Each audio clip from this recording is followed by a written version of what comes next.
การบวชก็เป็นของเฮ็ดได้ยากอยู่เด้อการบวชนี่บ่แม่นธรรมดาต้องตัดใจต้องอาลัยจากสิ่งที่รักที่พอใจอย่างขนาดต้องตัดใจจากเมียจากลูกจากทรัพย์สมบัติต่างๆบ่ได้เป็นของง่ายดอกการบวชนั่นนะเหมือนกับพระพุทธเจ้าเพิ่นว่าตามบุคคลผู้ใดมีความศรัทธาแล้วในธรรมในพุทธศาสนาจงโกนผมและหนวดเข้ามาบวชในพุทธศาสนาเถิดเมื่อบวชเข้ามาแล้วสิ่งที่ยากก็ขึ้นไปอีกยากยิ่งกว่าการบวชไปอีกบัดคือยังการปฏิบัติตามคำสอนเนี่ยแต่สิพูดถึงสมัยพุทธกาลเริ่มต้นแรกตั้งแต่พระพุทธเจ้าแสดงธรรมใหม่ธรรมจักรปวัตตนสูตรสมัยนั้นบวชเรียกว่าเอหิภิกขุเธอจงเป็นภิกษุมาเถิดทำอันเรากล่าวไว้ดีแล้วชอบแล้วผมเดินหนวดกะโกนเองหรือว่าผมนั่นก็เหี่ยนต้องเองหนวดก็อันตรธานหายไปเองดอกกระผ่ากาสาวพัดก็เลื่อนลอยลงมาจากนภาอากาศนี่โดยตำราแต่ว่าสมควรสิเป็นจริงอยู่ดอก เพราะคนที่สั่งสมบุญถึงขันเป็นบุญจริตบุญสำเร็จด้วยฤทธิ์สำเร็จด้วยบุญที่ตัวเองสั่งสมมาแล้วมันก็เลื่อนลอยลงมาจากนภาอากาศจริงๆนั่นแหละพวกเขามันนี่ขยะพวกเขามันเป็นเศษเดนเป็นขยะพวกเขานั่นมันมาตกจังสิเนาะนั่นว่าสันพวกขยะจะแม่นตัวหาความจริงหาความสัตย์จริงบ่ได้บ่มีสัจจะในตนเองจื้อกับบ่ได้เคยตัวเคยเว้าเคยอีหยังไว้หลายอย่างเคยดูถูกเคยปรามาสในพระรัตนตรัยไว้แล้วเอิ้นพวกขยะนั่นแหละอยู่แต่ขยะเด้อยู่ในอารมณ์เจ้าของเองพระสันสิเอิ้นว่าอาสวะขยะบอกทุกคนยังมีอารมณ์ที่ยังคล้องอยู่กับสิ่งทั้งหลายที่สมควรทิ้งแต่ไม่อาจสามารถทิ้งได้จึงเรียกว่าอาสาวะขยะขยะนี่คือของทิ้งเด้แปลว่าของทิ้งของทิ้งของเน่าของเหม็นของเสียพวกเธอทั้งหลายยังกอดเอาไว้รัดตรึงเอาไว้กินเอาไว้ทรงเอาไว้รักษาเอาไว้ซึ่งของทิ้งของเน่าของเสียของที่ไม่สมควรที่มีในตนเอิ้นขยะอาสาวะขยะจนกว่าสิฝึกหัดปฏิบัติไปแล้วจังอาสาวะขยะญาณเป็นผู้ไม่มีความเกี่ยวข้องกับอารมณ์ใดๆทั้งสิ้นจากว่าล่ะบ่เกี่ยวข้องกับอารมณ์บ่มีอารมณ์แล้วบ่ได้เว้าผิดเด้อเว้าคือหยังแต่คนสิรับบ่ได้เนาะจังซั่นถ้ารับบ่ได้ก็ไปตายซะมันบ่ไล่ไปมันก็ตายอยู่แล้วแม่เนาะแต่อยากตายแล้วก็ผูกคอตายเอาแต่เครียดนั่นว่าซะนั่นแหละการบวชสมัยพระพุทธเจ้ามีชีวิตอยู่เพิ่นก็บวชแบบนั้นนี่คือบวชตรงจากพุทธเจ้าหลังจาก1 พรรษาแรกมีพระอรหันต์60 องค์61ครับพระพุทธเจ้าเฮาในการเทศนาธรรมจักรปวัตตนสูตรครั้งแรกมนุษย์บรรลุโสดาบันครั้งคนเดียวหมายถึงผู้ต่อหน้าพระพุทธเจ้านี่คือในตำราในตำราก็มีนางกาลีโสนกุติกันนะนี่ก็เป็นมนุษย์ฝ่ายหญิงแต่ว่าบ่ได้ฟังตรงจากพระพุทธเจ้าฟังตรงจากเทวดาไอเหมวตายักษ์กับสาตายกิรติยักษ์เขาคุยกันนั่งกาลีโสนกุติกันนะนั่นเพิ่นสิมาออกลูกเพิ่นได้ยินเสียงเทวดาเสียงยักษ์เขาคุยกันเริ่มบรรลุเป็นพระโสดาบันน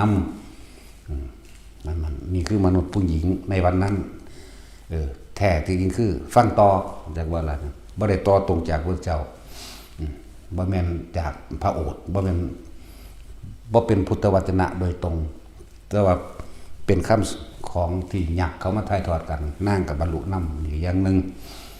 ส่วนเทวดาหมู่พรหมทั้งหลายเฉพาะพรหมทั้งหลายบรรลุอรหันตผล18 โกฏ180 ล้านเพราะว่าอย่างเขาสั่งสมไว้คือเฮาสั่งสมไว้ตอนนี้แหละเข้าใจว่าล่ะบ่แม่นว่าบ่มีผลมีผลนะ หลังจากหมู่ปัญจวัคคีย์ต่างหากมือที่สองทีนี้เพิ่นจังมาแสดงอนัตตลักษณสูตรเข้าใจว่าล่ะ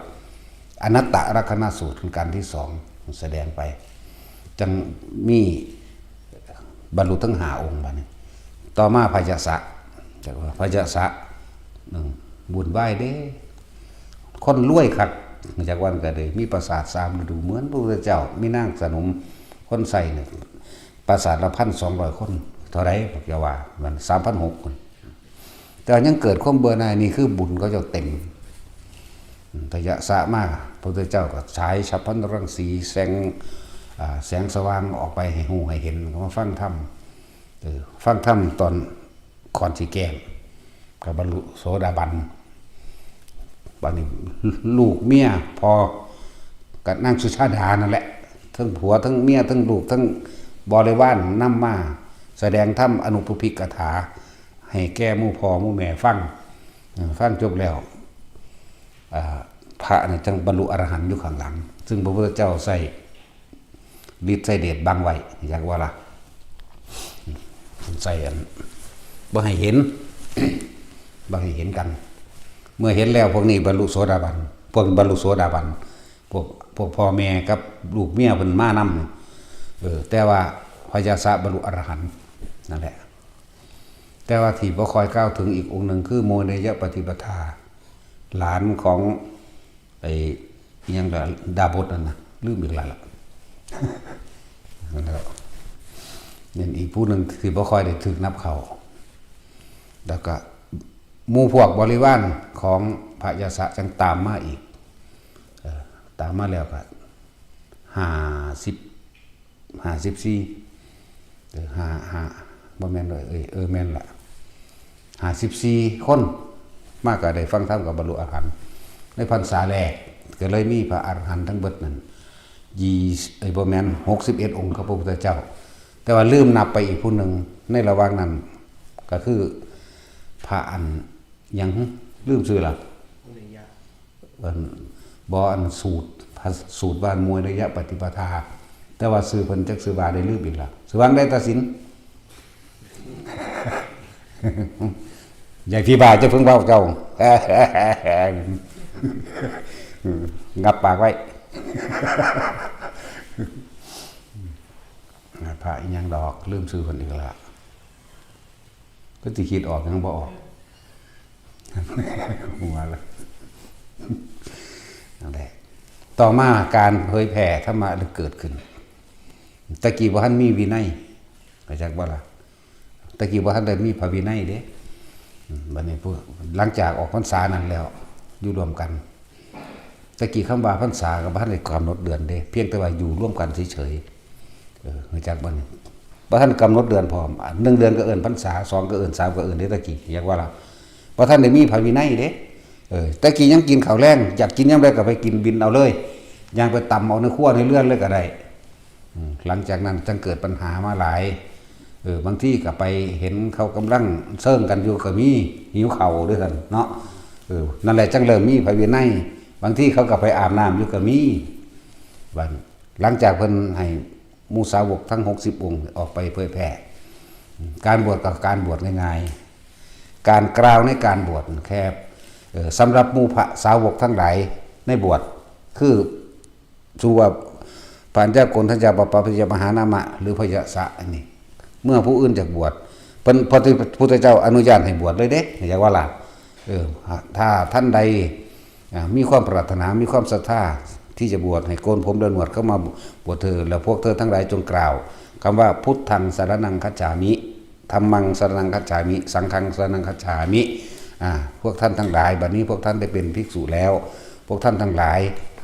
จงปฏิบัติสมควรแก่ธรรมนะบ่ท่านได้มีคำสอนหลายอย่างบ้านนี้จงปฏิบัติสมควรแก่ธรรมก็คือจำเอาคำสอนพระเจ้าผู้ละเล็กผู้ละหน่อยนึงได้ไปเบาเหมือนกันแหละกับพระอัสสชิซึ่งเป็นอุปชาอาจารย์เป็นอาจารย์บ่เป็นซ้ำอุปชานั่นแหละแต่ว่าอาจารย์ของพระสารีบุตรนั่นแหละก็กล่าวพุทธังสรณังคัจฉามิธัมมังสรณังคัจฉามิสังฆังสรณังคัจฉามิแล้วก็พากันโกนผมและหนวดมาโลด แล้วก็บวชให้เลยผู้นั้นก็เป็นอุปชฌาย์ไปนั่นแหละเมื่อภิกษุมากขึ้นหลายขึ้นเลยมีการทำผิดหลายอันหลายอย่างซึ่งบ่สมควรแก่สมณะสารูปสมณะแปลว่าผู้สงบนะมันบ่สงบตามรูปแบบเลยเอิ้นว่าสมณะสารูปนั่นแหละ การบวชตะกี้บ่ได้ยากกว่านี้บ่ได้มีพิธีอีหยังหลังจากนั้นก็เริ่มบัญญัติขึ้นมาบ่ให้กินข้าว2เทื่อ3เทื่อมั่งบัดนี้จังเริ่มบัญญัติขึ้นมานี่จังคอยมีเป็นพุทธบัญญัติขึ้นมาแล้วบัดนี้หมู่พระทั้งหลายเผยแพร่ขยายหลายขึ้นจนถึง 10,000-20,000 องค์นั่นแหละการกระทำผิดจังเกิดขึ้นมากขึ้นการบวชก็เลยยากขึ้นไปนำเด้หลังจากนั้นพวกเดรัจฉีต่างๆเพราะว่าคำสอนพระเจ้าเผยแพร่แล้วคนศรัทธาก็มีเกิดขึ้นมากแล้วเดรัจฉีต่างๆก็ปลอมบวชเข้ามายังก็บ่ได้ปลอมหรอกแต่ว่าคือมันหากินง่ายอาศัยศรัทธาของชาวบ้านบวชเข้ามาแล้วก็มาหาเฮ็ดไปทั่วทีปพวกเคยถือผีก็เฮ็ดคือเก่าเคยถือการดูดวงพวกพราหมณ์ต่างๆดูเลิกษ์งามยามดีก็เฮ็ดไปคือเก่านั่นแหละเพิ่นจึงคอยบัญญัติมาเรื่อยจนถึงสุดท้ายแล้วก็คือต่อไปเพิ่นให้เบิ่งนิสัยบ่แม่นง่ายได้บาดนี่เห็นบ่ล่ะแต่ผู้ใดที่บวชกับพระพุทธเจ้านี่เป็นเอหิภิกขุนี่ส่วนมากก็คือผ้าไตรจีวรและบาทเลื่อนลงมาจากอากาศผมและหนวดโกนเอาเองคือมันหันมันเหี่ยนสั่นเขาเองเลยนะพอถ้าเขาสู้สวมเขาสู้ร่างกายของหมู่ภิกษุทั้งหลายเหล่านั้นปานว่าคนบวชถึง60 พรรษานั่นแหละมีความสง่างามมีความสวยงามแล้วก็ส่วนมากอยากบรรลุเด้ที่บวชกับพระพุทธเจ้าจนถึง 1,250 องค์ที่มาประชุมกันโดยบ่ได้นัดหมายเข้าใจว่าล่ะพวกนี้คือบุญเขาเจ้าเป็นบุญจริตแล้วเต็มแล้วนะตั้งได้เกิดตั้งได้บวชแบบนั้นพ่อนะนอกนั้นก็เผยแผ่ออกไปอีกจะมีความทำผิดนั่นแหละบัดการบวชได้ยากได้บาดนี่เมื่อมีการทำผิดบอกมาฟังความนั้นนี่แล้ว เพิ่นเลยให้อยู่เบิ่งนิสัยถึง4 ปีคิดเบิ่งเอาเด้อยากหรือไงแต่ว่าจงจำเอาไว้ว่าการบวชทั้งเบิดนี่บ่เคยมีพิธีบ่มีการใส่พิธีทางพราหมณ์มาอวยพรมาผูกแขนมาสารพัดมาตั้งนั่นนี่ขึ้นแต่ว่าพระโมคคัลลาภาษาลีบุตรบวชคือกันเธอจงเป็นภิกษุมาเถิดนะกับบวชโลดเรื่องสั้นบ่ได้มีพิธีทั้งที่เขาเจ้ารวยมีสมบัติคนละ80 โกฏเนาะนั่นแหละที่พูด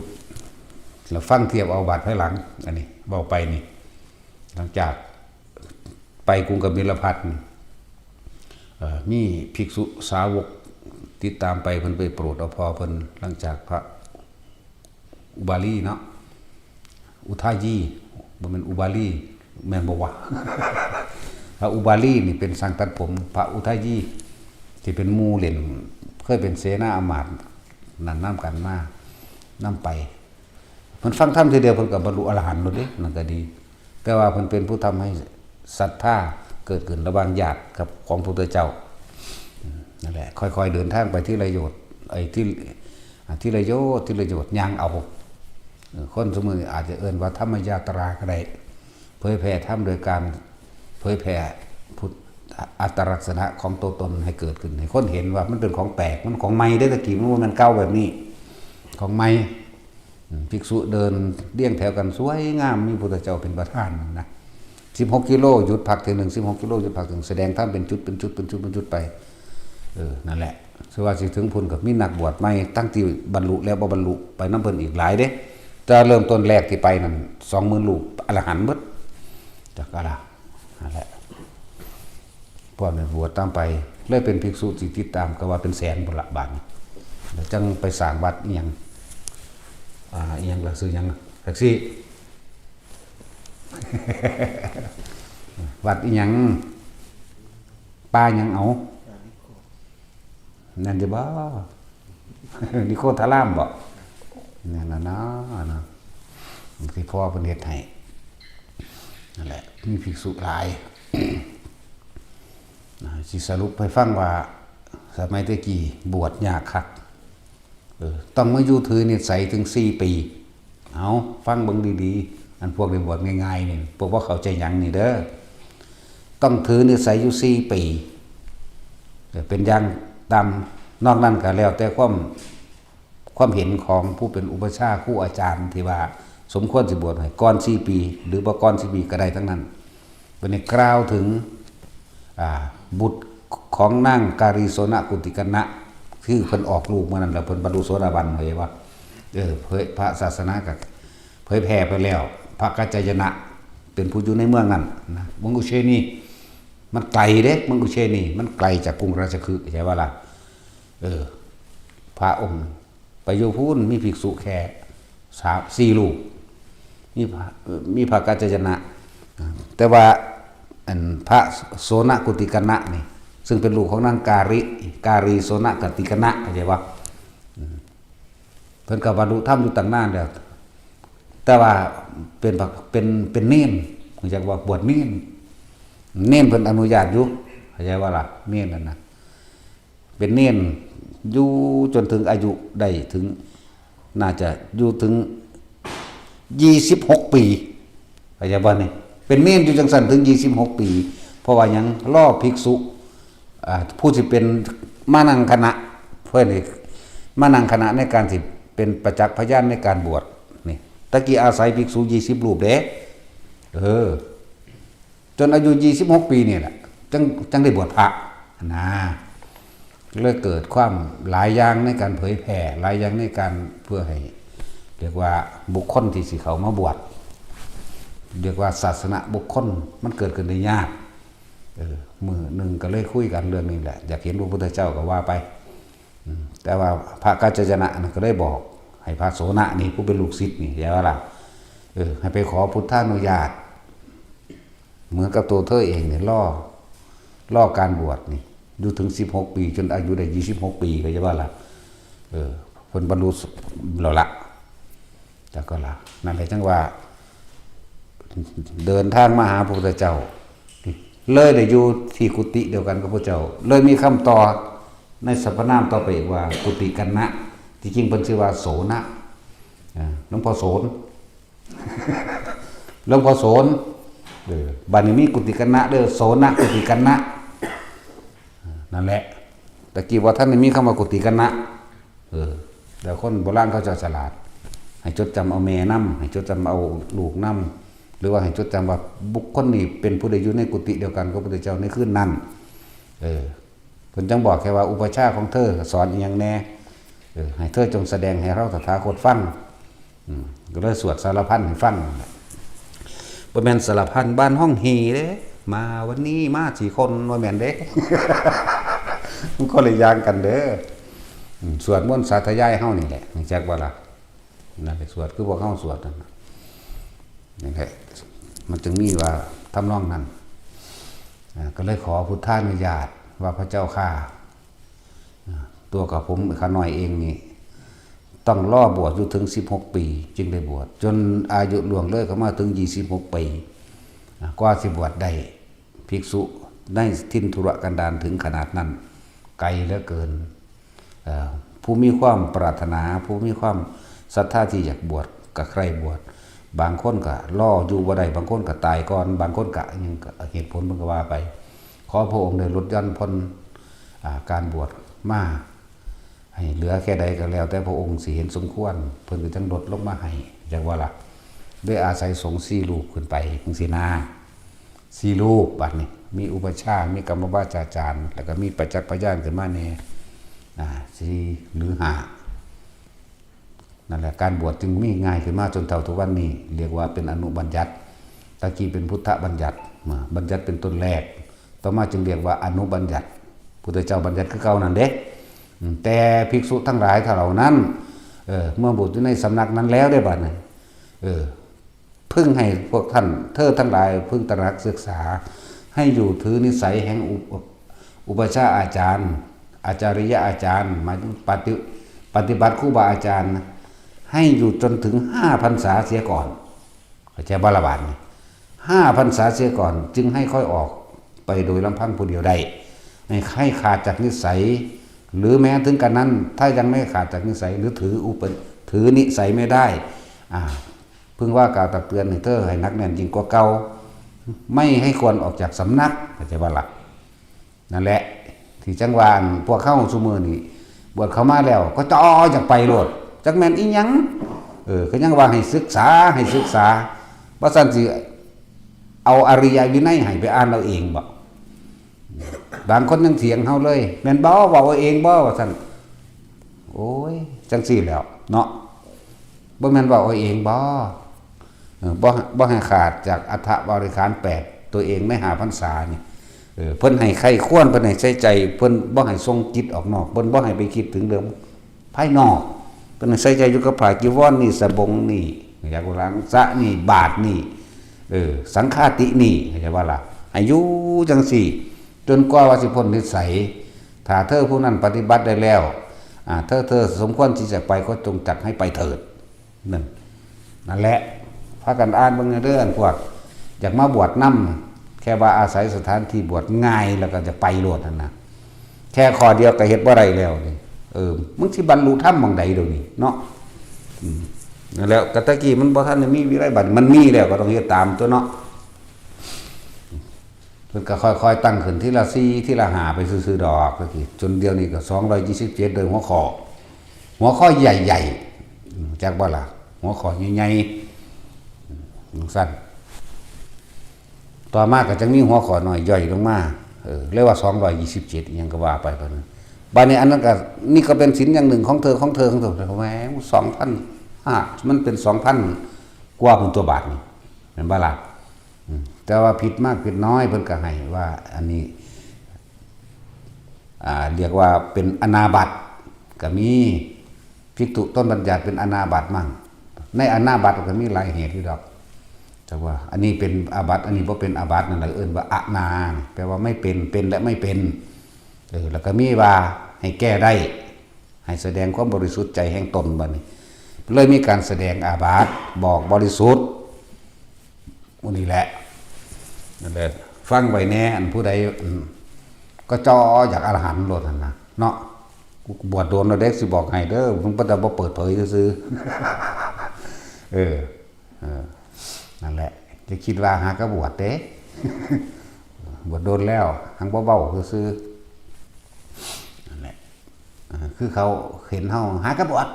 อันบาลีก็บ่ออกว่าซั่นเนาะมึงสิสู้กูบ่เดิมนี่ ภาษาสำนันเนาะกูก็บอกอีหลีไว้ ก็บ่สู้แล้วเนาะยากอีหยัง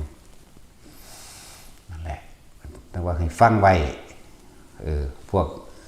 บ่เข้าใจว่าตัวเองผิดหยังคือเฮาไปหยุดไปสุทธิบ่ฟังความผิดหยังว่าซั่นเบิ่งดูคนมันบ่ฮู้จักตัวเองเด้ถ้ามันหลงตัวเองแล้วเพิ่นบอกเพิ่นเตือนเถียงไปแม่ก็มาเถียงซอยเห็นบ่นั่นแน่สิให้ผมไปเอาบุญอะฮะไปจังซั่นแน่นั่นแหละอยากให้ด่าเด้ถ้าได้ด่าแล้วบอกก็ได้บ่ได้ย่านเด้เข้าใจบ่ล่ะย่านพวกเจ้าลงมหาเวทีหั่นรู้จักบ่ล่ะคิดว่าเจ้าของสิได้บุญนั่นติตัวเองก็สาซ้ำนี่เฮ็ดบ่ได้แหมนั่นบ่นั่นแหละที่ธรรมดาบ่เด้อย่านพวกเจ้าตกนรกเนาะก็สิว่าปรับปรุงก็ปรับปรุงเฮ็ดใหม่ก็ไปเฮ็ดใหม่เด้ก็ไปยึดขึ้นมาแค่นี้เฮ็ดบ่ได้แหมตะกี้ก็บ่ทันมีดอกคำว่าใบสุทธิใบรับรองมีแต่อาจารย์รับรองให้เท่านั้นเลยเอิ้นเถรวาทอยากว่าฟังคำอาจารย์ผู้ใดเป็นอาจารย์ผู้ใดเป็นอุปชฌาย์ผู้ใดเป็นผู้สอนอาจารย์นั่นแหละเอิ้นเถรวาทแต่บ่ฟังความเพิ่นแล้วเพิ่นก็บอกให้สึกได้เพิ่นก็บอกให้ไปได้เพิ่นก็ไล่หนีได้เพิ่นก็บอกก้าวให้หลายๆสารพัดแล้วแต่เพิ่นสิบอกเข้าใจบ่ล่ะมันบ่มีดอกที่จริงแล้วคำว่าอาจารย์ว้ายเฮาว่าเฮาฮักก็พ่อก็แม่เขาพุ่นเด้เห็นบ่ซั่นพ่อแม่นี่สอนไปเรียนได้เป็นเจ้าเป็นนายเด้อไปเป็นทหารเด้อเป็นตำรวจเด้อไปเป็นครูเด้อหลวงพ่ออันนี้มึงไปเป็นอรหันต์เด้อมึงอย่ามาเกิดเด้อเด้มึงบ่ได้กูบ่ได้เห็นพระสูทุกข์เลยเด้มันก็ละเรื่องกันเลยแม่นว่าล่ะสูจะกลับมาเกิดเลยมันถูก เกิดแล้วสู้กับแจ้สู้กับเฒ่าสู้กับเก็บสู้กับปวดสู้กับป่วยสู้กับแย่งชิงดีชิงเด่นสู้กับขากันไปขากันมาตกนรกมั่งเปรตมั่งเสด็จสารมั่งเกิดเป็นคนทุกข์คนยากคนพิการมั่งสูบ่ยันบอกแน่มันก็ละอันกันได้ครับอันความคิดเขานั่นบ่ล่ะจะแล้วอยากให้เป็นอรหันต์อยากให้ไปนิพพานบ่ได้อยากให้มาเกิดมันมีจุดหมายเดียวเท่านี้นะเดี๋ยวคิดเอาบัดนี้ก็เครียดแล้วนี่บ่เชื่อถ้าบ่ผูกคอตายเนาะเขียนจดหมายบอกพร้อมเด้กูนี่ ภาวนาเด้อบ่ทันได้รู้จักตัวเองพร้อมเนาะอยากไปล่ะบ่ทันได้รู้จักตัวเองบ่จักขอผิดขอถูกขอควรบ่ควรของตนเองซ้ำนั่นแหละคือถามน่ะสู้เจ้าอยู่นี่ปฏิบัติทั้งเบิดนี่สู้เจ้ารู้จักทางไปตัวเองแล้วเนาะตายจากนี้สิลุกไปไสนี่นั่นบ่ล่ะสิไปสวรรค์สิหรือสิไปนรกนี่บอกตนเองได้หรือยัง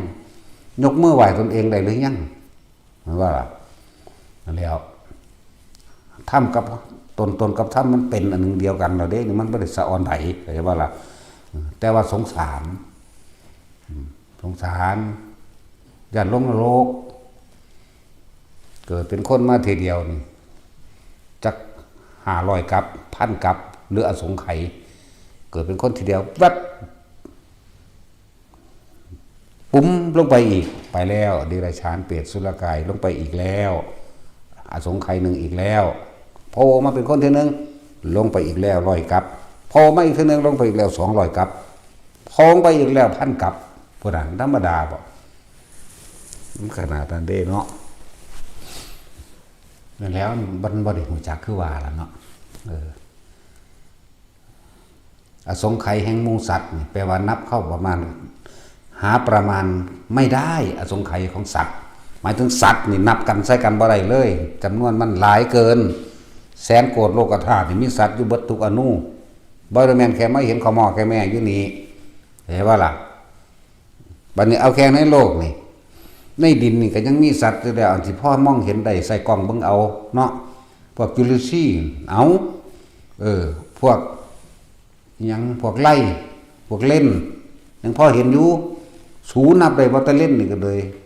เหมือนว่าล่ะสั้นตัวสิไปว่ายังสิตาเห็นอยู่หมูหมากาไก่ช้างม้าวัวควายเสือต่างๆแมวต่างๆป่าต่างๆทั้งหลายแล้วนี่ก็ยังประมาณการนับไม่ได้แล้วอจิตาบ่เห็นอีกเดี๋ยวบัดนี้หรือใส่ความละเอียดเข้าไปเลยตาเข้าไปอีกมากกว่านั้นอีกสั้นแหละยังบอกว่าอยากให้มาเวียนว่ายตายเกิดบอกยังไก่ฟังแน่มันบ่เห็นบ่เบาเด้แนวมันนี่ดูสิ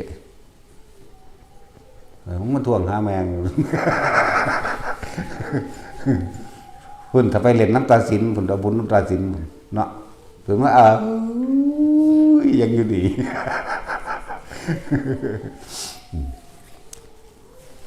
นั่นแหละบ่มีความหวังดีใดยิ่งกว่าพระพุทธเจ้าดอกนี่แหละยังว่าเฮารับใส่ธรรมทรงต่อธรรม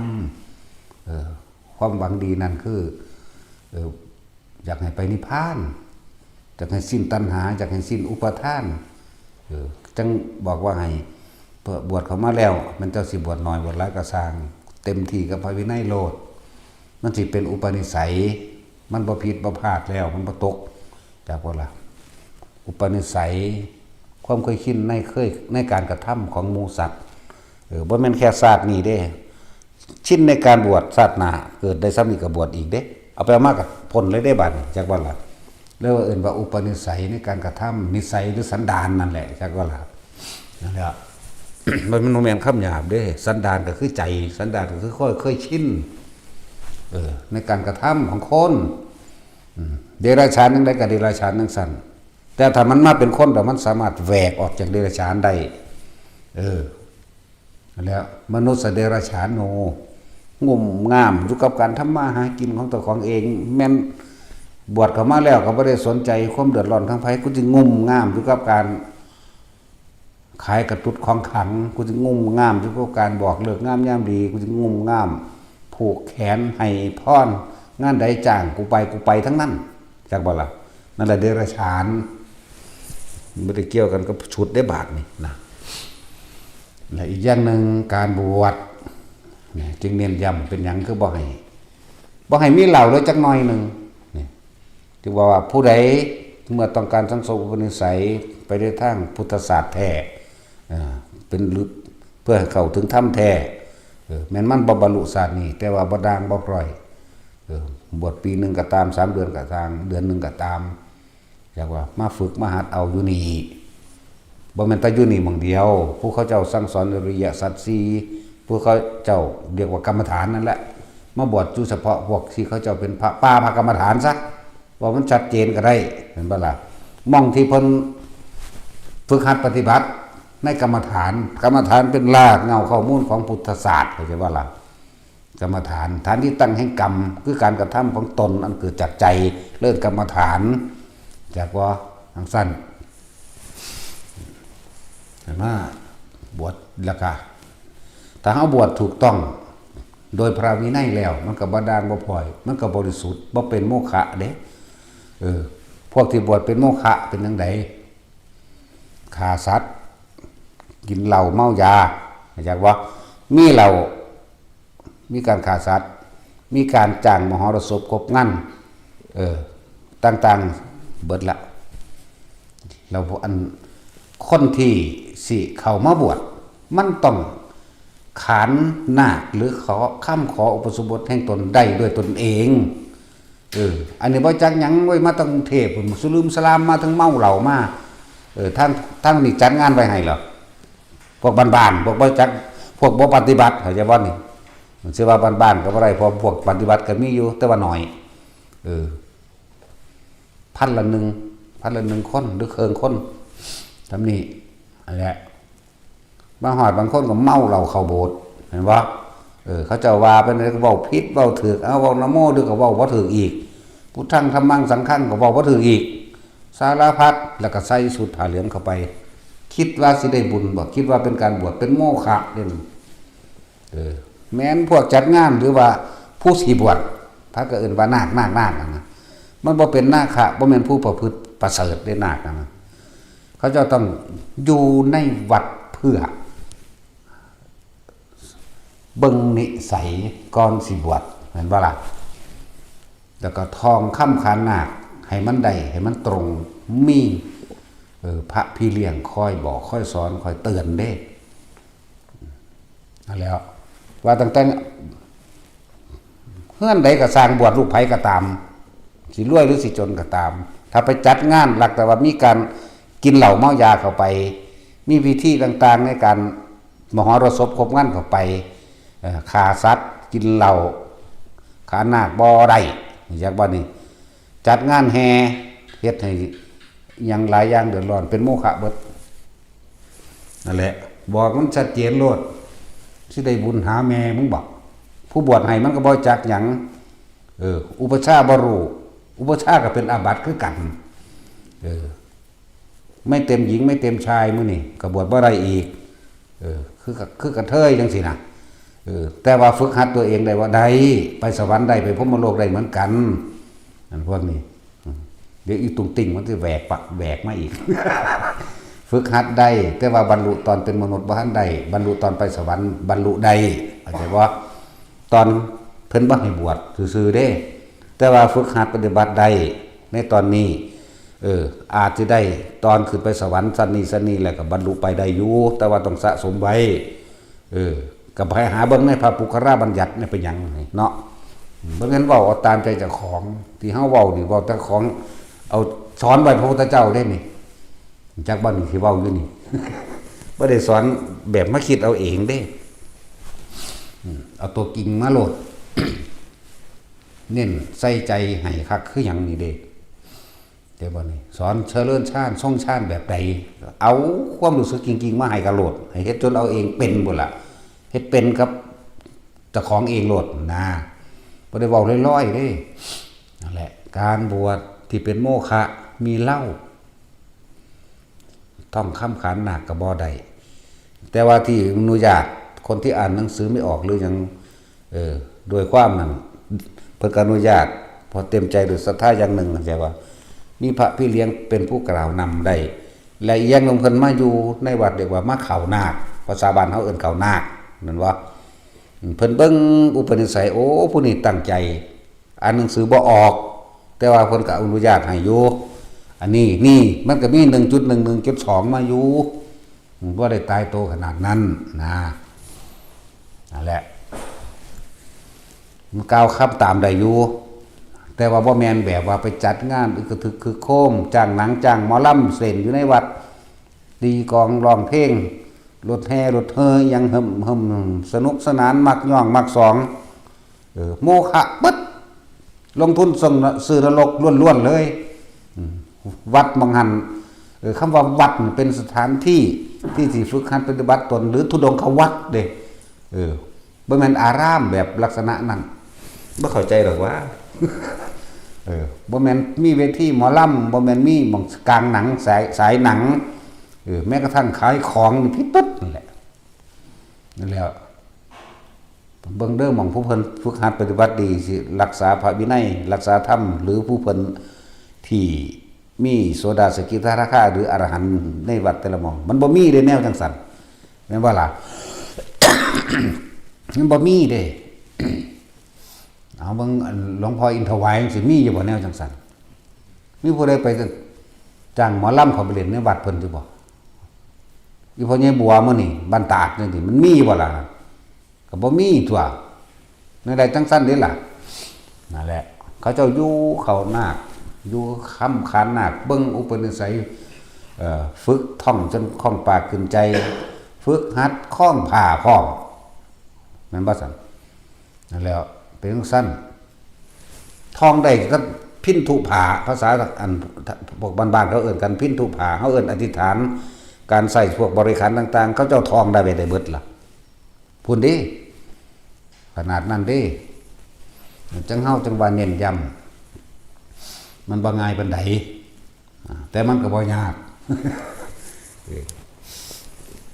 บวชเข้ามาแล้วจังซี่อยู่ถึง5พรรษาเพิ่นจังอนุญาตให้ไปอยู่หม่องอื่นอีกหมายถึงเพิ่นรักษาตัวเองเข้าใจพระวินัยดีแล้วปฏิบัติสมควรแก่ตนโดยเอาธรรมเป็นเครื่องรักษาตนเป็นผู้รักษาพระวินัยได้แล้วนะพระวินัยเป็นเครื่องรักษานักบวชรักษาพระวินัยได้แล้วมันก็สิสมควรแก่การสิเข้าสู่การปฏิบัติธรรมเข้าถึงความจริงได้หลายอย่างนั่นแหละเพิ่นมาเว้าเล่นๆเฮ็ดงอกๆแงกๆเด้อยู่นี่มันบ่ได้มีเด้อันจ้างหมอหอรศพครบงั้นมาแห่มาวานเงินแล้วไปเอิ้นเราคนเฮือนนั่นเฮือนนี่ไปนั่งตะหมอบบวชผู้นั้นเด้อมาเอิ้นตะหมอบไล่สาระคือหยังเห็นบ่ล่ะเป็นสั้นทั้งหมองกับหมาไล่กัดก็มีเนาะ เดี๋ยวอีกอย่างนึงแต่ผู้ใดมีความศรัทธาภาษาทะเกิดขึ้นในจิตตะกมลสันดานแล้วอย่าอยู่ใกล้บ้านออกมาหนีมาบวชอยู่ไกลๆบ้านเจ้าของเดี๋ยวญาติจังบ่มาหาเพิ่นเอิ้นว่าปริโภทบ่ล่ะกังวลด้วยญาติกังวลด้วยคนรู้จักเพื่อนฝูงหรือสัตว์เลี้ยงตนเองบ่ล่ะเอามันเป็นอีหลีเด้หมาอยู่เฮือนแล่นมาเล่นน้ำอยู่น้ำกันเลยมีแน่มันสิไปตัดหามหยังเนาะหลายอย่างอยู่บ่เบิดดอกอะไรจังว่าเน้นย้ำพวกที่ออกไปตักแม่นอีหยังเฮาก็เว้าอยู่ปางอยู่สิตลอดหลักไปสำเร็จบ่ได้ขอไปเด้เพราะว่าขอไปจังได๋เพิ่นก็บ่ให้ไป ก็ให้ไปจังได๋เฮาให้ไปก็แสดงว่าเฮาก็ฝืนบุญเจ้าคือกัน5พรรษาก่อนเด้อแต่ว่าให้ไปทุดงให้ไปบ่ให้ไปให้ไปก็มีหมู่มีพวกพาไปนำตัวเห็นบ่ล่ะก็มีผู้พรรษาหลายพาไปมีประสบการณ์พาไปหรือเฮาไปเฮาก็ไปฝากไว้ตามสถานที่ต่างๆที่เฮาฮู้จักว่าล่ะนั่นแหละที่ว่าเฮาก็บวชไปหมู่ใดคนฮู้จักเฮาเบิดนั่นแหละพุทธภาคใต้ภาคเหนือภาคใดเอาถ้าบ่ฮู้จักหลวงพ่ออันนี้เนาะหลวงพ่อมันแยกภาคไปก็ได้เด้ มันยากเด้นะเฮาประเทศอื่นพุทธหรือว่าอีหยังสิคุยขนาดมาแท็กซี่ บ่คุยสิรู้เรื่องบ่เนาะมันก็ต้องคุยกันทุกคนเบิ่นหมานะ นั่นแหละ นเฮาเฮ็ดมาแบบนี้เข้าใจว่าหากระเบิดแต่เป็นเกกิเกแม่มึงบอก นั่นแหละพวกนี้ใส่ตำๆเก็บเอาแต่ของเร็วๆตำๆแล้วคิดว่าผู้อื่นสิตำกว่าเจ้าของเนาะพวกบวชก่อนแต่ว่าบ่ฝึกหัดปฏิบัติแล้วถ้ามันเยอะสั่นถ้ามันหยุดแมงมีแต่ผู้อ้วนๆอ้วนก็หมูอีกปานองค์เนาะตามอยู่นี่บ่นักปฏิบัติแม่นบ่โอ้ยกินชาบูสั่น กูว่ารู้จักให้ชาบู หมูกระทะชาบูสั่งอีกเอามาตั้งที่วงกันกินอีกจังซี่แล้วบ่สมควรเลยแนวนั้นแต่ว่าทำอยู่ก็กินเพลนก็มีเนาะเพิ่นให้กินเทื่อเดียวเดี๋ยวนี้แม่นบ่นี่แหละเดี๋ยวก็มาเถียงอีกแหละเพิ่นบ่ได้กำหนดการกินไว้เด้เข้าข้างเจ้าของเบิดนั่นแหละ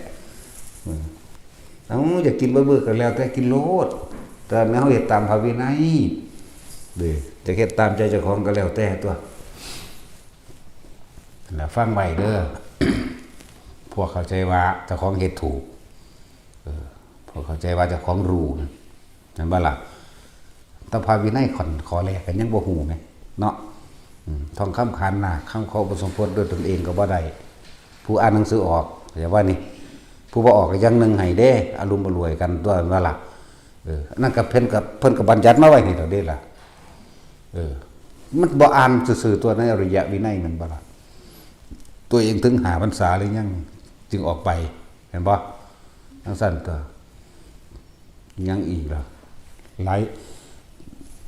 ต่างๆคำต่างๆในการอธิษฐานผ่า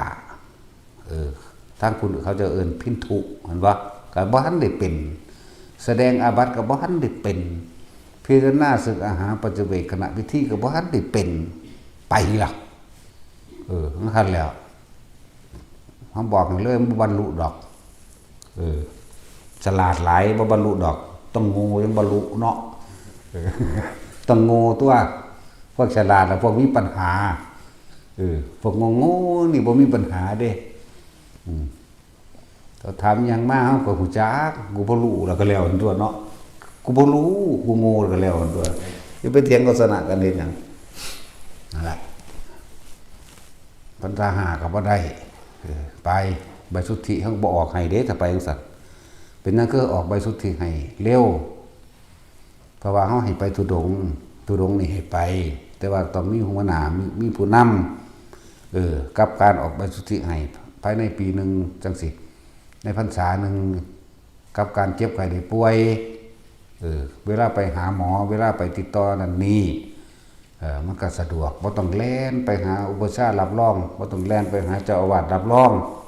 มันรับรองไปแล้วจบแล้วในใบสุทธิใบเดียวไปถ่ายบัตรประชาชนใบประชาชนพระโหลดก็ได้โหลดว่าล่ะก็ง่ายอยู่แต่ว่าอันใดที่ว่ามันได้มาโดยง่ายมันบ่มีคุณค่าปานใดบ่เนาะพี่คุณค่าเฮาให้อำนวยความสะดวกเบิดทุกอย่างเฮาเคยทุกข์ยากลำบากมาก่อนในการฝึกหัดปฏิบัติในการเข้าไปสถานที่ต่างๆของแต่ละวัดของแต่ละเจ้าอาวาสเฮาเคยลำบากมาก่อนเฮารู้จักเลยว่าอยากให้ผู้อยู่ในโอวาทเฮานี่ลำบากเฮ็ดอีหยังก็ให้ง่ายให้สะดวกให้ตั้งใจปฏิบัติเอาเองเลยในตนเองเลยบ่ต้องมายากในพิธีการบ่ต้องมายากในระเบียบการอย่างต่างๆเฮ็ดให้แล้วบ่ต้องมาลำบากในที่อยู่อาศัยบ่ต้องมาลำบากในเดือนอาหารพี่ตัวเฮาไปลูกแกล้งไปลำบากมาก่อนแล้วเฮาเลยบ่อยากให้หมู่ลำบากอยากว่าละบัดไปบ่งหม่องเขาสิพุ่นไปพุ่นไปมันห่างเบิดแล้วเด้มึงหั่นมันบ่มีฮอดแป้นที่สินอนอยู่ข้างหลังบ้านหลังนั้นนี่หั่นหม่องเขาสิไปเฮาก็ฟังความเพิ่นบางทีแล้วว่ากูกับแม่งกินอมรอมอยู่หันก็แล้วดอกนั่นบ้าล่ะสั่นตัวศาลาห่างๆโบสถ์โบราณตะกี้ก็มีเด้แต่ว่าหลังคาบ่มีอยู่เอาเจาะนึงก็มีมันพังหมดแล้วก็ซี่ไปเฮาก็ไปตามเขาซี่นั่นแหละเนาะก็เฮาฟังเนาะมันบ่ได้ฝืนเด้บางทีก็บางทีแล้วว่ากูก็นอนไปโลดกันยากหยังนั่นแล้วบางหม่องไปบิณฑบาตเขาก็ยังยากเด้ แถมสับเขาจานเขาบ่ให้เขาบ่อยากให้เขาไปน้ำพุ่นเขาก็หูไปตรงสิบ่หูกูกินก็ได้กูกินแมงปิตินี่ยากกันละลายมองที่ผ่านมาแล้วบางมองก็ตอนรับดีบางมองก็ส่วนมากบ่ดีบ่ได้รับความสะดวกสบายอีหยังดอกนั่นแหละจังว่าให้ฮู้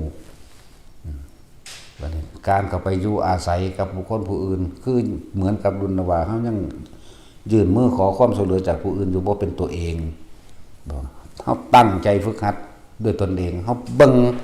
เฮาท่องเอาหรือเฮาจำเอาในพระวินัยทั้งเบิดนี่หลวงปู่นั่นว่านักบวช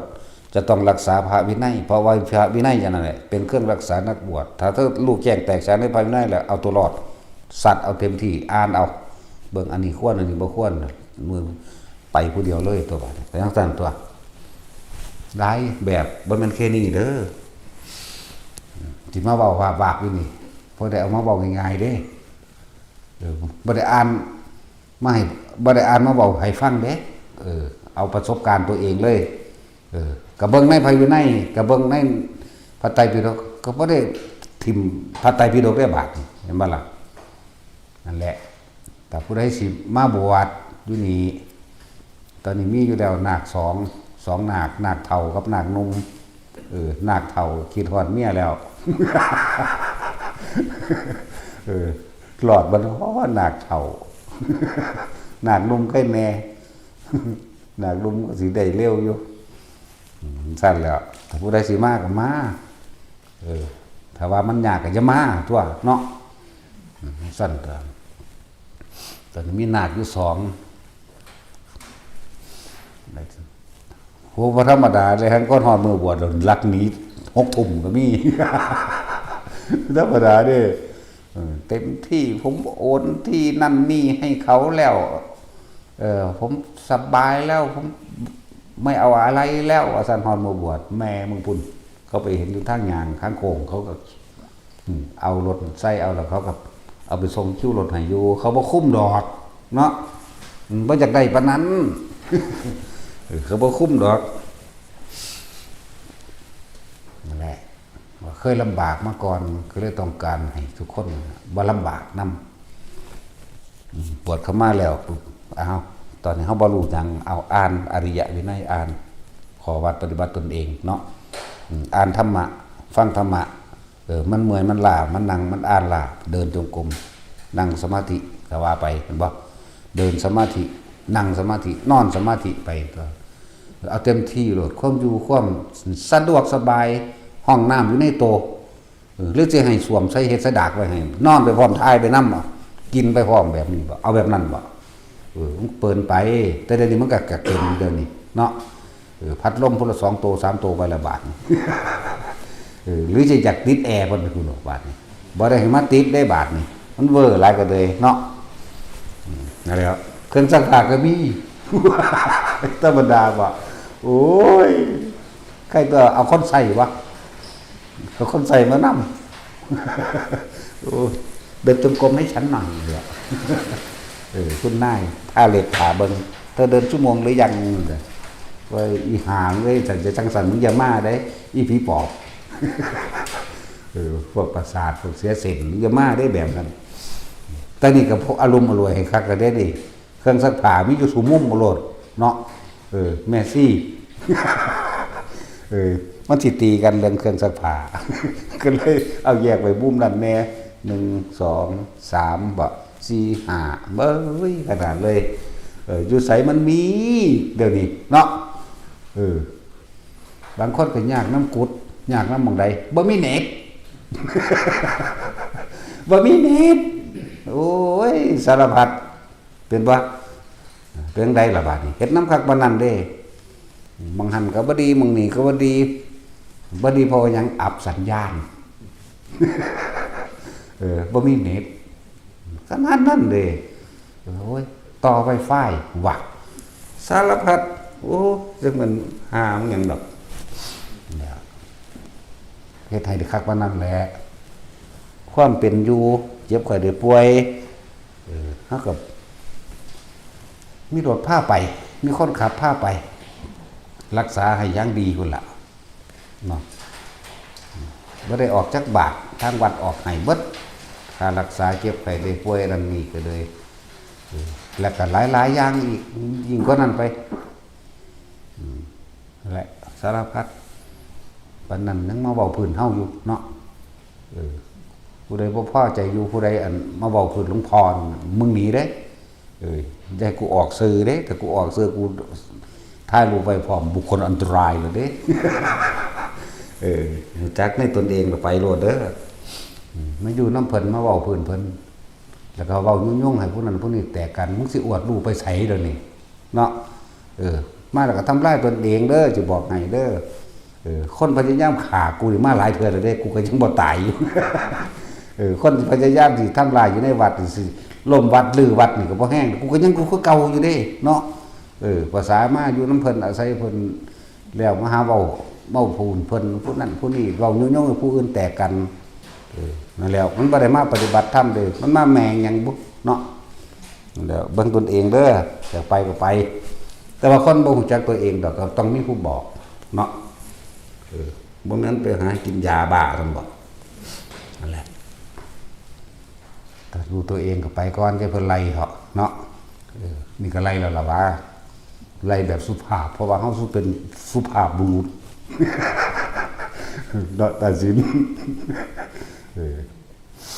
นั่นแหละเฮ็ดนำเบิดทุกอย่างเพราะว่าหยังจักให้ทุกคนได้เห็นตัวเองได้ใจตนเองได้ความจริงในตนเองเห็นทุกข์ในตนเองเห็นตัวเองทุกข์เห็นสาเหตุแห่งทุกข์ในตนเห็นวิธีดับตนแห่งทุกข์ดับทุกข์แห่งตนเข้าใจว่าล่ะนี่นั่นแหละนี่ได้แนวต้องบ่ต้องเฮ็ดเวียกเฮ็ดงานหยังหมู่ภิกษุสงฆ์บวชเข้ามาแล้วบ่ให้บังคับกันในการมาทำเวียกเฮ็ดงานอีหยังสิ่งที่เฮาต้องการที่สุดคือเดินจงกรมนั่งภาวนาฟังธรรมะอ่านหนังสือธรรมะไปยามใดเดินจงกรมซ่องๆอุ้ยมักคักอยากว่าไปยามใดก็ถึงยิ่งแต่จัง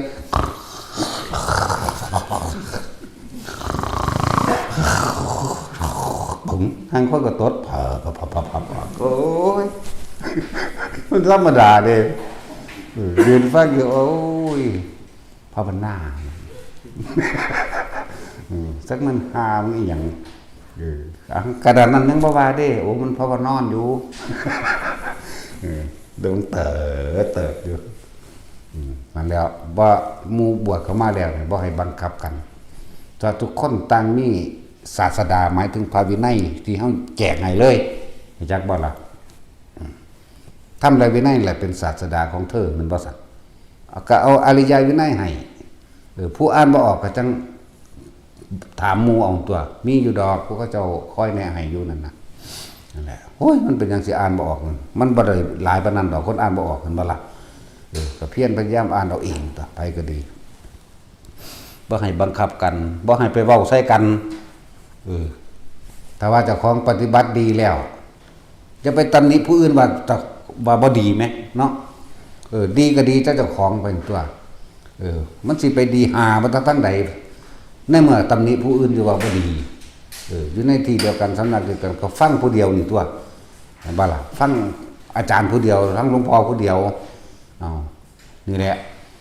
บ่ต้องไปคุ้มกันบ่ต้องไปบังคับกันอย่าไปเว้าใส่กันเบิ่งฝึกเอาของไผของมันนั่นบ่ล่ะย่ามมันมีงานหนักๆฉุกเฉินมันทั้งมีอยู่ดอกมันก็บ่ดูปานนั้นเนาะซึ่งเข้าอันยกกุฏิย้ายกุฏิยกกุฏิโอ้ยบ่ได้ดูปานนั้นดอกเว้ยเนาะนั่นแหละก็จังไปเอิ้นเอาข้าวเดียวนึงก็แล้วไปส่วนผู้อยู่ได้โดยการทำงานอย่างอื่นจากเฮ็ดทางสังคมซอยกันก็เฮ็ดไปหากว่าได้ไปบังคับกันเขาบ่ไปก็ไปจะไปบอกใส่เขาเด้แล้วก็ละที่ตัวเองไม่ได้ว่าบ่แม่นละที่ผู้อื่นเด้นั่นแหละแต่ว่าปฏิของปฏิบัติดีแล้วจะไปบอกให้ไผโอ้ยมันบ่ธรรมดาเด้การบวชนี่ พวกบวชเข้าใจเราเด้อพวกบวชจัดการจัดงานมีมหรสพครบงานวานเงินวานทองกินเหล้าเมายาขาปูขาปลาหอยแข้งและแมลงผู้สัตว์สิงและต่างๆนานาสารพัดเป็นโมฆะเรียกว่าลงทุนซื้อนรกผู้เป็นอุปชาบวชให้ก็สร้างเป็นอาบัติเอา เมาอยู่มันบ่ได้อยู่ก็สิไปกลุ่มกันไงมันบ่ซั่นแล้วมันบวชให้หญิงไม่เต็มชายไม่เต็มมันก็เป็นทั้งเบิดเด้อนั่นแหละหลายอย่างก็เด้ฮู้อยู่จังซี่บาดนี้บวชเขามาแล้วอธิษฐานผ่าเป็นโชบุพินทุผ่านั่นแหละมันบ่ล่ะทั้งสั้นแล้วบอกกันอยู่บ่สอนกันอยู่บ่พวกอยู่บ้านๆนั่นน่ะพวกบ่ปฏิบัติไม่เว้าแมงด้วยว่าบ่แต่ปฏิบัติโลดบ้านๆนั่นน่ะบ่ค่อยมีหรอกมันบ่ทันบอกก็มาแล้วเฮ็ดหยังบัดซื้อเลขเก่งเลขบักหลายเลยเลข5น้อยเลขลาวเลขหุ้นและเลขบ่หุ้นอีกเลขวันที่16และวันที่1อีกเนาะมันคือหลายเลขตายหิแมงถึงเห็นบ่บาทนี่บัดก็จอบถาดตะคนตายถ้าไปเอาซ่องเนาะบางได้ใส่หน่อยนี่โดดบัดเจ้าอาวาสก็หวงฮ้อสักอนิจจามันหอยใหญ่มันมีหลายได้อยู่ในหั่นเนาะน้ำปลาข้าวสารยังกูบ่เอากูเบิ่งซ่องธรรมดาบ่นั่นบ่แม่นคำสอนพระพุทธเจ้าเลยเข้าใจบ่ล่ะแต่เพนี่นั่นแหละภิกษุได้ก็ช่างถ้าไม่เอาธรรมเป็นใหญ่ไม่เอาพระวินัยเป็นใหญ่โมนั้นเป็นโมฆะบุรุษทั้งหมดเป็นโมฆะบุรุษพุ่นเด้ไม่ใช่คนเด้เข้าใจบ่ครับบ่แม่นหยังเด้แต่ว่าโมฆะอันเรื่องนั้นนั่นแล้วเฮาจึงเอาธรรมเป็นใหญ่เฮาบ่สนใจไผถ้าบ่ถูกต้องบ่ถูกตามพระพุทธเจ้าสั่งสอนดอกบ่ถูกตามพระธรรมบ่ถูกตามพระวินัยแล้วบ่ได้สนใจบ่ได้ย่านเลยอยากว่าทั้งสั้นแล้วบางพวกก็สักยันต์สักลิ่งสักไล่ให้กันบางพวกก็ดูดวงนั่นบ่บอกหวยเก่งเลขนั่นแล้วผ้าเขาเลี้ยงผีเดือนนั้นเดือนนี้เอาผูกฝ่ายเหย้าอ้อมเฮือนอ้อมซ่านวานก้อนหินเข้าไปตะลุมตะลังผู้ใดไปเฮ็ดเว้าใส่กันเนาะโอ้ยพวกผีปอบสั่นเด้อมันก็มีแต่แนวบ่ดีปานนั้นบ่สู้จังพากันไปเฮ็ดขนาดนั้นเนาะนั่นแหละพาเขาเฮ็ดบางพวกก็เอารถหยังละใส่องค์น้ำมนต์มีฝ่ายได้แดงเฮ็ดรูปนั่นรูปนี่ไปแต่ให้คนย่างน้ำรถหน้ารถมั่งเอาคนพายบาทมั่งย่างเขาตะลุมตะลางน้ำเฮือนเขา10 บาท20 บาท5 บาทเอาเบิดเนาะผู้แลก็แลไปหลายอย่างนี่คือมันบ่แม่นเลยเด้นั่นน่ะจักว่าล่ะเดี๋ยวสิบอกให้มันคนทั้งหลายเลยบ่เข้าใจธรรมะคนทั้งหลายเลยเสื่อมจากคุณธรรมอันพึงใดเลยเสื่อมจากเลยน่าเสียดายศาสตร์เกิดมันเป็นมนุษย์เข้าใจว่าล่ะเพราะว่าหยังแต่เนี่ยมันเสื่อมจริงๆเสื่อมจากยอดเด้ยอดก็คือภิกษุนักบวชนั่นแหละถ้าเขาเฮ็ดไปจังใดเขาก็เฮ็ดไปนำได้บาดนี้เห็นบ่นั่นแหละเฮาจึงยืนยันอยู่ที่พระธรรมนี่คือความจริงยืนยันอยู่ที่พระวินัยนี่เฮาบ่ได้สนใจไผสิมาตำหนิโลดตำหนิพระพุทธเจ้าพุ่นเนาะกูเฮ็ดน้ำเพิ่นแม่นบ่ล่ะกูบ่ได้เฮ็ดน้ำคนงานศพก็คือกันแต่บ่เฮ็ดตามประเพณีสิบ่ได้ไปสวรรค์ผู้ใดตายก็จุดบังกะโพกก็มีเคาะวงเพ่งๆก็มีจุดพลุได้ซุมื้อนี่เนาะต่ำขึ้นโอ้ยมันตกใจมันตกไปมันไปนรกซ้ำตัวจุดพลุจุดยังไหมนี่มันกำลังมาทาง3แพร่งนี่มนุษย์สวรรค์นรกกูยืนอยู่มื้อนี้เอาจังได๋ดีนอนตั้มตกใจตกนรกสับหามึงนี่โอ้ยดีบ่ดีฟังเทื่อมันแตกใส่ผู้จูดเนาะไปนำกันเลยสารพัดหลายอย่างอยู่เด้คนบ่เข้าใจอีหยังเลยนี่เพราะว่ามันบ่ได้ไปฝึกหัดศึกษาเอาตั้งแต่ว่าโบราณพาเฮ็ดโบราณซำใดเด้อนี่เนาะผู้เฒ่าพาเฮ็ดเฒ่าซำใดเด้อนี่เฒ่าซื่อๆบ่มาแต่เก่าแต่ก่อนเก่าเท่าใดก็เก่านั่นแหละนั่นแหละคาล่ำถ้าบ่เฮ็ดโอ้ยนี่คาล่ำก็เริ่มอีหยังเพราะว่า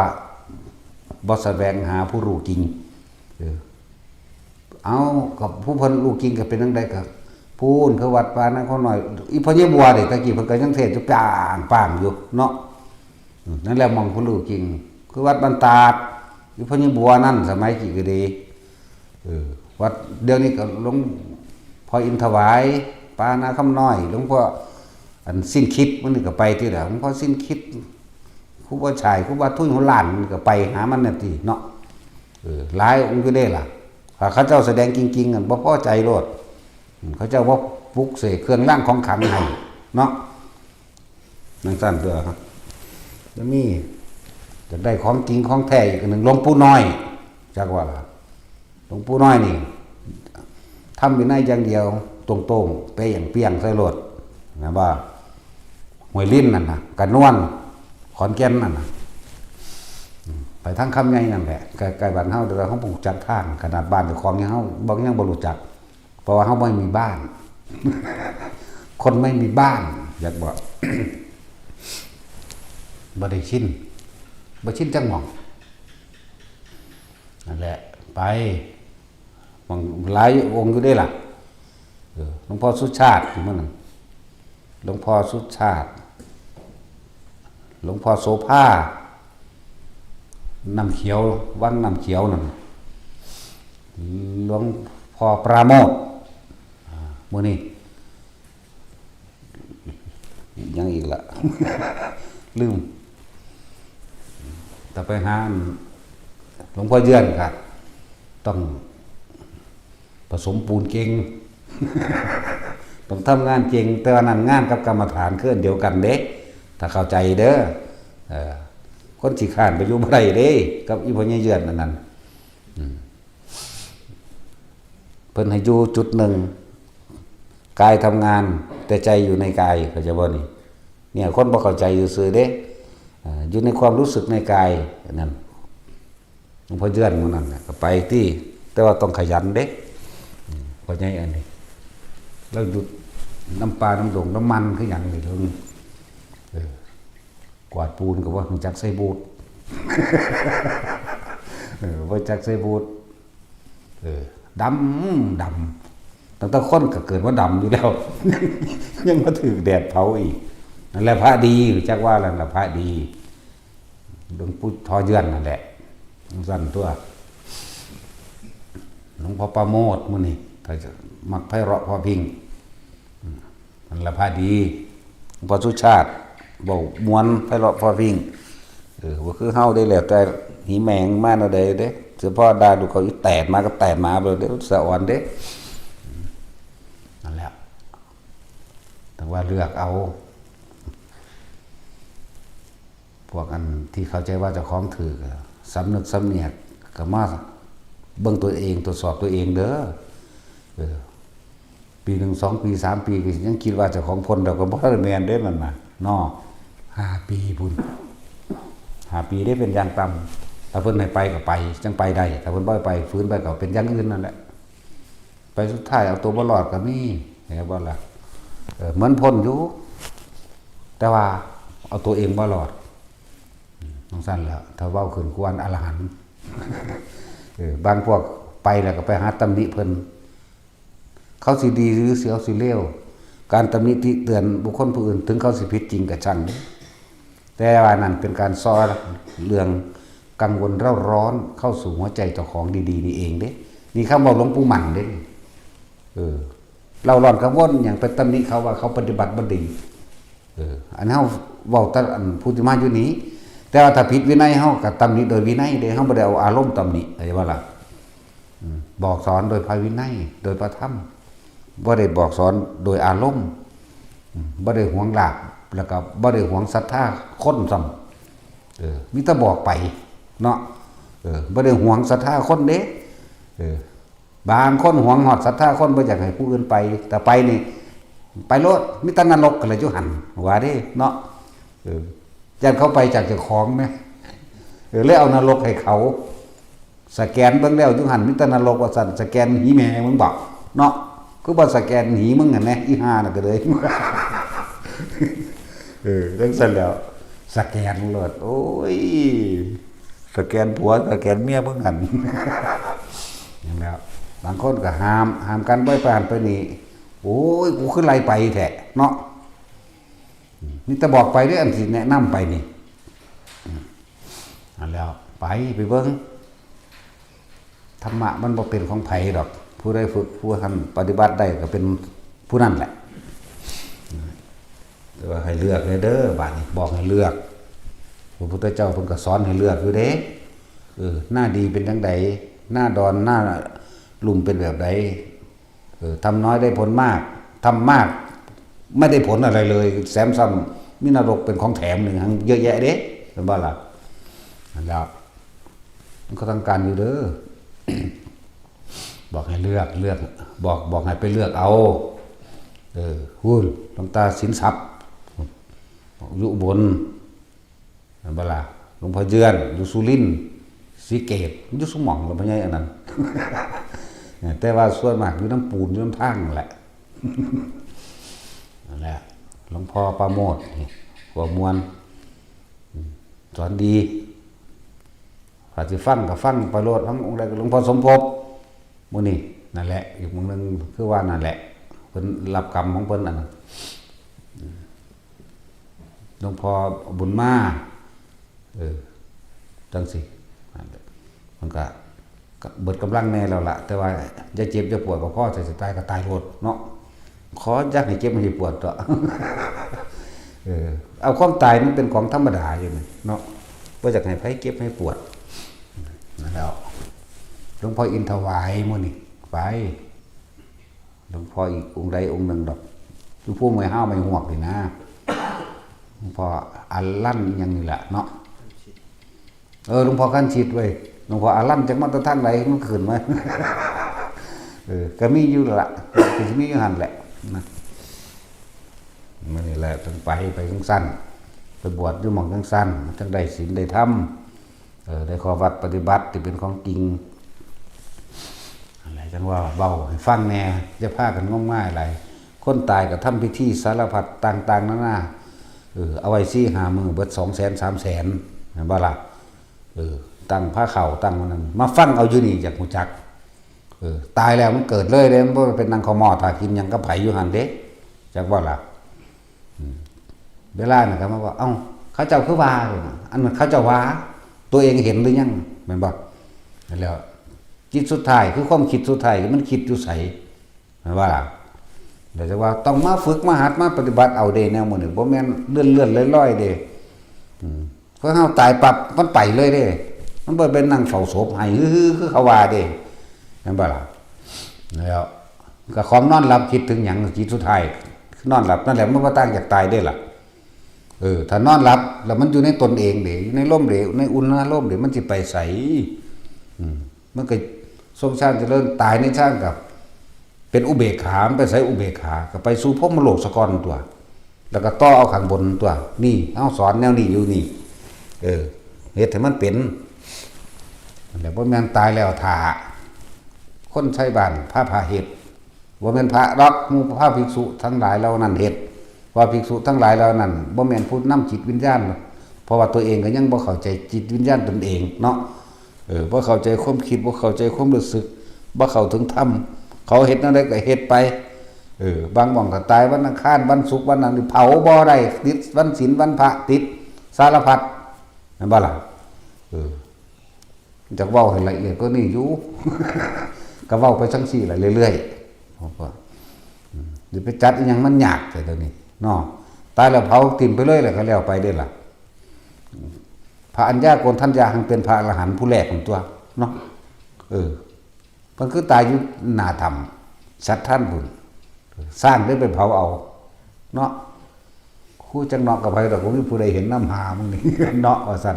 แต่เนาะกับแท็กซี่ก็เฮ็ดซึ่งเหลืองอยู่บ่มีสมองอีหยังอีก แล้วแม่ตายแล้วเพิ่นบ่มีความคิดปรุงแต่งต่อแล้วเพิ่นอรหันต์แล้วเพิ่นบ่ไปเกิดได้บัดจบแล้วแม่หลายๆองค์เด้นั่นแล้ว หลายอย่างอยู่ดอกเด้อพวกเฮานึงการบวชก็ผิดเป็นโมฆะตั้งแต่เริ่มต้นแล้วแต่เข้าใจว่าเจ้าของได้บุญเริ่มต้นแต่กินเหล้าเมายา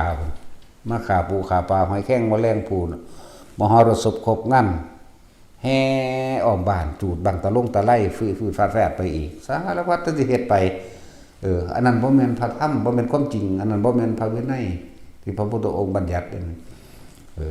เขาจะบวชง่ายๆนึงเด้จังว่าตะกี้ยากขนาดใดซั่นตนแรกบ่ยากแต่ว่าบวชกับพระพุทธเจ้าอยู่มั้ยเห็นบ่ซั่นเอหิภิกขุบวชโดยพระโอษฐ์พากันเลื่อนลอยมาตรงอากาศโลดแต่ว่าผู้ใดบวชบ่ได้ถ้าผู้ใดบ่ได้เคยถวายผ้าไว้ในพุทธศาสนาผู้เจ้าองค์ใดองค์หนึ่งคือจังอันพระพาหิยะอันบ่ฟังธรรมบรรลุแล้วออกไปหาผ้ามาบวชงัวส้นตายซ้ำก็เป็นอรหันต์ไปอย่างก็มีสันตติอมาตย์ฆ่าคนมาอยู่ยกๆสนุกสนานเฮฮาอยู่ถึกนั่งอีเมียน้อยที่พระเจ้าเปอร์เซ็นต์ประท่านให้ตายซ้ำเสียใจยังแห้งแล่นไปหาพระเจ้าเทศ4คำนึงเด้ล่ะบรรลุอรหันต์อีกเบิ่งแล้วบ่มีอุปนิสัยในการบวชก็ตายมื้อนั้นหลายอยู่เด้ล่ะแล้วนั่นคือบ่มีอุปนิสัยบวชแต่ว่าเฮาถ้ามันมีอุปนิสัยแล้วก็สร้างอุปนิสัยไว้เลยสร้างไว้ด้วยตนเองทุกอย่างนั้นต้องมีเหตุบวชกลับไปหาบวชของเพิ่นสั่งสอนแสดงกรรมฐานอันพวกอยู่บ้านๆโดยพากันซื้อเลขเนาะพากินซาบูบอกบางทีก็สั่งยังอาหารกับแก๊บยังกันนะเนาะมากินเองเลขก็เล่นเอาอยู่ว่าสั่นตะพืดตะพื้อสารพัดบัดนี้พากันเล่นของขังอีกขายพระขายหยังไปเนาะเรียนการพนอกพระนั่นกินยาบ้าไปมันสารพัดเดิมมันมีครูอาจารย์หรอกไงแล้วต้นเสียดไปผู้เป็นเจ้าอาวาสก็บ่ฮู้จักอีหยังแล้วผู้มาอยู่นำมันสิฮู้จักติแม่นว่าล่ะเจ้าของยังบ่ฮู้จักอาศัยบวชโดนแล้วได้เป็นติเป็นมึงก็ได้ลงนรกโดนคือกันเหรอวะในเมื่อตัวเองเฮ็ดบ่ถอนตัวเองให้มันเป็นนั่นแหละแม้กระทั่งว่าผู้ใดสำนึกได้ศึกมาบวชใหม่ยังแก้ไขได้ในขณะที่มีชีวิตเข้าใจว่าล่ะถึงมาบวชใหม่เลยมันแสดงบ่หวาดบ่ไหวแล้วล่ะเรื่องอาบัตินั่นแม่นบ่ล่ะมาเฮ็ดใหม่จัดติไปก็ว่าไปผู้นั้นแล้วถ้าผู้ใดสำนึกได้และเข้าใจได้ว่าเจ้าของได้บุญหลายอันที่เฮาไปประสบเห็นมานี่บ่ถูกต้องตามความเป็นจริงพาเขาเสือเลิกงามดีพาเขาเล่นกระตุ้ดของขังพาเขาสักลิงสักไล่พาเขาบวงสรวงบูชายันต่างๆดูดวงสารพัดสารพัดว่าบ่เบิดดอกถือเอาพญานาคขายนั่นขายนี่เห็นบ่ซั่นเขียนผายงผายันรุ่นนั่นรุ่นนี้เอาเถอะหน้ามันสิไปซ้ำใดนี่เฮาสงสารหมูสัตว์ทั้งหลายได้เกิดเป็นคนมาแล้วเทื่อนึงเกิดคนมาแล้วเทื่อเดียวนี่เอาให้มันจริงจักอันในหน้าเนาะอันนี้ยังไปหลอกลวงเขาอยู่ทุกคนที่เกิดมาเนี่ยเพราะว่าความปรารถนาแห่งความสุขแต่ว่าวันนี้ผู้สุขอันเกิดจากความสงบสู่ความสงบบ่ได้บ่มีดอกบ่แม่นสุขเพราะว่าได้รูปรสขึ้นเสียงดังใจเด้ก็ให้เขาได้ก็ให้เขาเห็นความสุขอันเกิดจากธรรมะนี่แหมเขาปรารถนาที่จริงมันก็แสวงหาความสุขนั่นแหละก็เอาความจริงให้เขาได้สุขจริงๆสุขใดจะเสมอด้วยความสงบไม่มีเด้ให้เขาเห็นโทษของกิเลสให้เขาเห็นโทษของกรรมเจ้าของเองให้เขาเห็นโทษของกรรมวัฏกิเลสวัฏวิบากวัฏให้เขาเห็นโทษของความยึดมั่นถือมั่นในกายเจ้าของในสาเหตุแห่งทุกข์ในตัวเองเจ้าของแต่ให้เขาเห็นหนทางแห่งการดับทุกข์ดับไปตัวนี้เด้ตัวจากสงเคราะห์เดี๋ยวนี้พระพุทธเจ้าทิมยศถาบรรดาศักดิ์บ้านเมืองทิมความเป็นกษัตริย์เจ้าฟ้าทิมความเป็นจักรพรรดิเด้สละตัวเองออกมาเพื่ออย่างก็เพื่อสิโปรดอมูเวนยสัตว์ทั้งหลายนี่เด้จักบ่ล่ะเพิ่นสละสิ่งเหล่านั้นออกบางพวกบวชเขามาแล้วขันไปพาเขาหาแนวนั้นเห็นบ่บวชกับบวชบ่ถูกสำดอกมันต้องเป็นสั่น ส่วนมากบ่ถูกไล่เฮ็ดเป็นบ่ถูกผิดแต่ที่แรกแล้วก็ผิดปึ๊ดบวชก็เป็นโมฆะพอแห้งแล้วมันสิยศได้ก็สร้างพระคู่พระขี่พระราชพระเลศพระเตเปตตาปาดเนาะพระผีพระเปรตก็ว่าไปว่าตัดสิน มานี่ก็มีข้อวัดปฏิบัตินะอาบน้ำก็แก้ผ้าเนาะ คือตาจินนั่นแหละแท็กซี่มันนี่แม่นเบิดนั่นแหละพวกหรือว่าจักยังเฮ้ยฟ้าหามอาบน้ำเบิดละพวกนี่แม่นว่าซั่น หรือพวกเป็นซี่กับปลาหีคือกันอยู่บ่จะเฮ็ดเด้นุ่งนี่ล่ะเว้ยนุ่งเอาตัวบางๆไว้ก็ได้ นั่นแหละพวกเมซี่นี่ครับเป็นภิกษุณีเด้ใจว่าหลักฝึกกันเดียวกันปฏิบัติเดียวกันบรรลุได้เหมือนกันเด้โสดาสกิทาคาอนาคาถึงอรหันต์ได้เหมือนกันเด้บ่ได้เกี่ยวกันเด้มองหันบ่ได้มีเพศได้บาดมันเข้าไปแล้วผู้ใดทรงฌานเจริญฌานได้ จิตเป็นพรหมมันเดียวกันบ่มีเพศเข้าใจว่าล่ะ เดี๋ยว โสดาสกิทาคานะครับบ่มีเพศ เอามันคือเป็นทั้ง4บาทนี่มันจะกูเศร้าว่าเอาสมาทานซะสั่น